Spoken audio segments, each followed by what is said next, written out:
The EPA and New Mexico's Environment Department are sounding the alarm about an increase in pollutants released in the air near oil and gas sites in our state. News 13's Rachel Knapp is live in studio tonight to explain. Rachel? Dean, the state says these air pollutants could make it harder for people to breathe. And right now, in a pandemic that affects our lungs, they're calling on gas and oil drilling companies to clean up their mess. Flying over nearly 10,000 oil and gas drilling sites in southeastern and northwestern New Mexico. We actually have this infrared camera that can see emissions that the naked eye can't see. The state's Environment Department and the EPA uncovered the substance that looks like black smoke on the infrared camera, escaping from hundreds of oil and gas sites. What you're seeing is methane and volatile organic compounds, also known as VOCs, leaking from oil and gas equipment, storage tanks, and flares. And if you've ever been to some of the bigger cities in the US, you'll see in the summer months in particular, there might be like a brown haze, like a smog that you'll see there.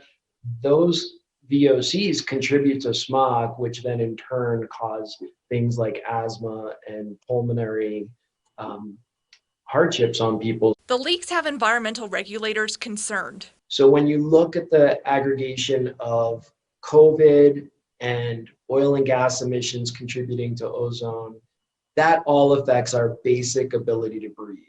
And that's why we're even more concerned today about seeing an increase in emissions, because we didn't have COVID to deal with last year, and now we do. The state is calling for companies who own these sites to fix their leaks. They figured out how to get gas and oil out of the ground. That takes a lot of engineering and science. It doesn't take that much more engineering and science to keep what you take out of the ground in pipelines. The state is currently drafting new proposals to reduce emissions.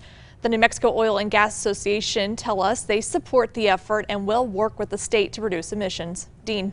All right, Rachel, thank you.